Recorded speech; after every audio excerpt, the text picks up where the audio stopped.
Welcome to Marketplace Tech Bytes, our weekly review of the biggest stories making headlines across the industry. I'm your host, Lily Jamali. This week on the show, Walmart shuts down all of its health clinics and its telehealth business, too. We look at why the VC playbook is broken, and the dating app Bumble makes a major change to its app.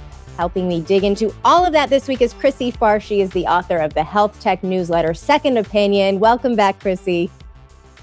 So nice to be here again, Lily. So nice to see you. Well, let me begin by just asking what numbers you've been tracking this week. We always start with our bite of the week. Would love to know what you've been thinking about. So my number this week is 2.2 billion because of a deal Microsoft just announced with the country Malaysia for AI and AI-related infrastructure. I'm always tracking any updates and advancements in the AI space, and this is certainly a major one. Really interesting to see. And just which countries in the future are going to be the big hubs of AI. And Malaysia, unexpected, but fascinating. Absolutely. Big investment also being made in Indonesia on this trip there by Satya Nadella, the CEO of Microsoft. Huge investment opportunity for that company. I have one as well. Mine is 51, the number of low-cost health clinics that Walmart had opened in 5 states across the country. Well, Walmart this week announcing it is shutting them all down and shuttering its telehealth business too. This initiative launched in 2019. So, Chrissy, first off, just tell us what happened here. Yeah, so many thoughts on this. And this is something that I did write about for my newsletter as well, just because it was such big news within the healthcare industry. So I think a few things. First, just Walmart really doesn't have much proficiency around clinics specifically. Running a medical clinic is a very unique skill set, is not something that you can pick up easily just by hiring a few people. And I've heard from just chatting with industry friends who've gone and actually been a patient within the Walmart clinic that it left a lot to be desired. So I think that was a fundamental strategy issue. Look at what Amazon did. They bought One Medical rather than building their own clinics from scratch. And that is my sense of what Walmart could have done here. Then there were also just systemic issues, much more macroeconomic. It's just the labor problems in healthcare just continue to persist. It's very expensive. And then reimbursement as well. Just, you have to spend a lot on hiring physicians and you don't get paid back very much. So, I just can't imagine that they could have continued for that much longer without any sign of hitting profitability. And these clinics, we should note, were pitched as, sort of one more thing you could do on your trip to the Walmart Supercenter. There were plans to open up 75 more by the end of this year. And I think that's something that, kind of adds on to the surprise that a lot of analysts felt about this announcement from Walmart, because there had been so much growth on the horizon, seemingly. And probably this is disappointing to some would-be customers, too, who thought maybe one of these clinics was coming to their neighborhood. I want to focus on telehealth because that's another part of what's going away here with this announcement. What's the state of that business right now? I know you track this closely. Yeah, this was actually not the only bad news this past week on telehealth. Optum, which is part of United, the biggest healthcare company in the country, also announced that it is shuttering its telehealth unit. So something is going on with telehealth, especially since the peak during the pandemic, when all this money was flooding in, and we were seeing huge numbers of people using telehealth rather than going into the doctor in person. Yeah. And I still think telehealth is important. I used telehealth this morning. My son had pink eye. First thing I did is I picked up my phone and I texted my pediatrician, and it was fantastic. I got the care I needed immediately from the comfort of my own home. But it should be part of a basket of tools that we are able to use. Sometimes you need to go in person. Sometimes it's virtual. Sometimes it's in home. And I think that's the right strategy versus saying, telehealth is the future and let's just kind of throw all of our eggs into that basket. We need to recognize that it's one tool as part of a tool set. Well, before we move on from this topic, I just want to get the bigger picture from you, given your expertise in this area. I've been wondering, what does this say about whether retailers can do healthcare? Obviously, Amazon is very deep in this space. You mentioned them. Is there a lesson here? Yeah, I mean, the lesson that we always hear is that healthcare is hard, and I think that is true. I also think that it is intentionally hard because we have Mm, incumbents that do not welcome new entrants into the space and make it very difficult for some of these big retailers to move in. I think these companies need to react by realizing that, rather than build their own assets, they should be acquiring companies in the space that have already been operating for a long time, not just because of the institutional knowledge, but also because of the contracts, the relationships, the partnerships that these companies have. So I think that's been the big lesson. You still need to be in healthcare if you're a big retailer because your customer base is getting older and sicker, and you have to be able to serve them in the long term. So I don't think the lesson here is move out completely, but I mhm. do think the lesson is don't try to build your own thing from scratch because you will probably fail. Maybe go the Amazon route instead. All right. Well, great Yes. insights all. Thank you for that, Chrissy. Next, we look at the venture capital playbook and whether it is broken. Dan Primack at Axios has been making the argument that venture capitalists investing in startups are waiting too long to exit. Chrissy, before we parse his argument, how is this supposed to work, or how did it traditionally work? Yeah, that piece really spoke to me because I worked in venture for about 4 years, so I saw Mhm, this play out, and, what he's alluding to is that you invest in companies very early, in some cases, there's really nothing to speak of, and more investors pile in, every 18 months to 2 years, usually a company raises a new round of financing, hopefully makes progress, and then it gets to the point where it eventually can have some kind of exit, either in the form of, a big M&A outcome, it gets mhm. bought, or it goes public. And in that case, everybody gets paid back, hopefully many times over from their initial investment.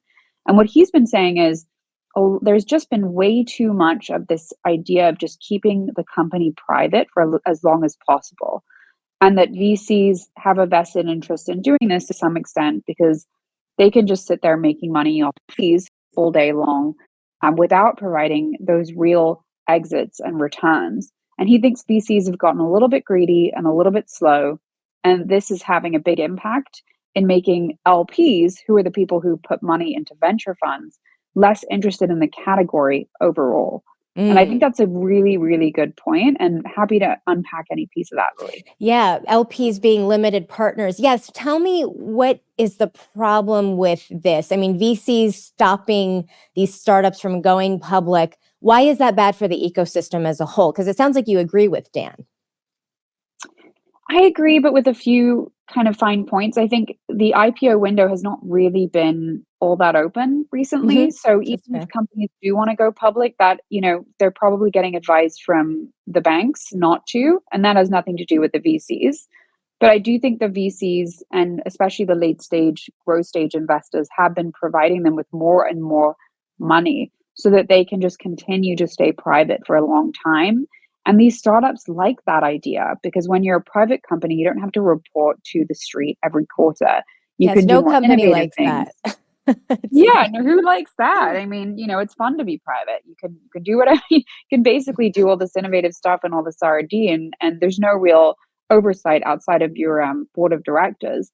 So, you see these companies staying private for like 15, 20 years, whereas, in the old days it was kind of a decade long thing, and then hopefully you'd go out and everyone would get paid. And Mhm. so, that has meant that this liquidity thing is just not there, and that's a point that's made in the piece, is that we're entering into a period where nobody's got liquidity, from the employees to the founders to the Mhm. investors, and that is creating a whole set of other problems as well. Yeah, great article. And we're going to link to that. It'll be on marketplacetech.org for folks who want to read it in Axios. All right, our third and final story. This is a fun one. The dating app Bumble has made a major change to its app. Bumble's original proposition, of course, was to female customers, it was to give them power in the online dating scene, finally. And it's always been about letting the women take the initiative. But there is a problem. I'm a little too out of touch myself to properly explain it. So let's go to the TikTok video on this one. These traditional dating apps like Tinder and Bumble are having such a hard time attracting Gen Z users. So these dating apps are facing this reckoning where their entire business model of attracting young singles is just shattering. They need to make drastic changes to survive.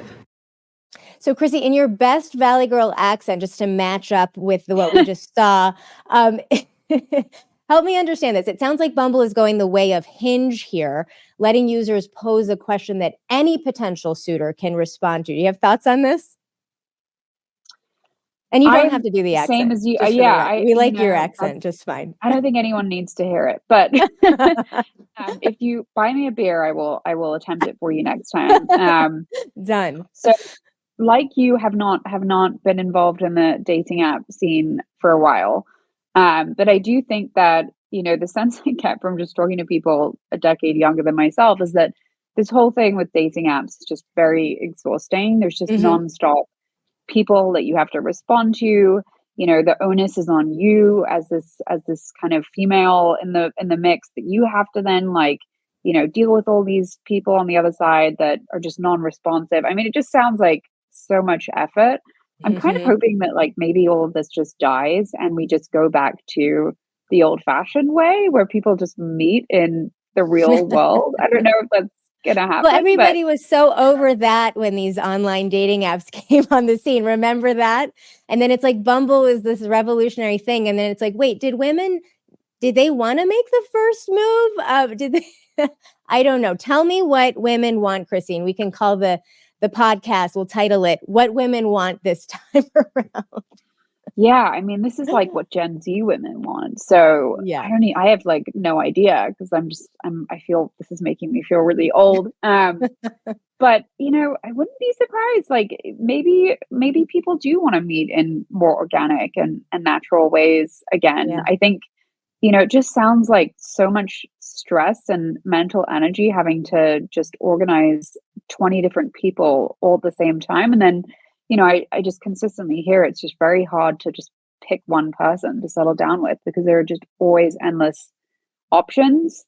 Mhm. It's there's an interesting I'm showing you how nerdy I am, but I did listen to a podcast on this idea of, how many people is the right number of people to interview and how many people is the right number of people to date before you just hire someone and you settle down. And there is a point of no return where you've just dated so many people that you've lost this notion of what good looks like.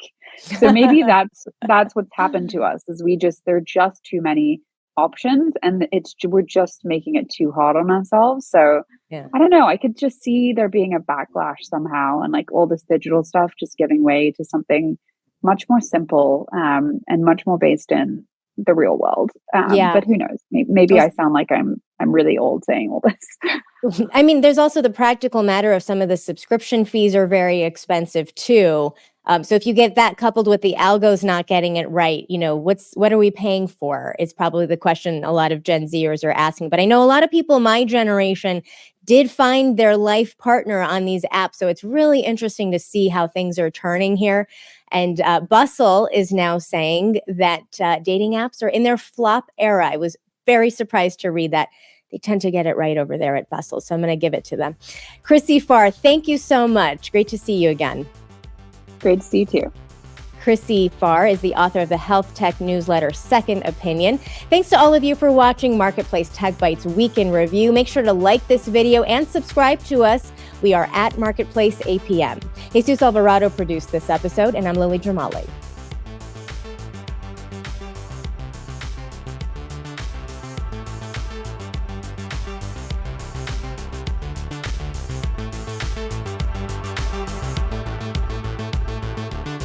This is APM.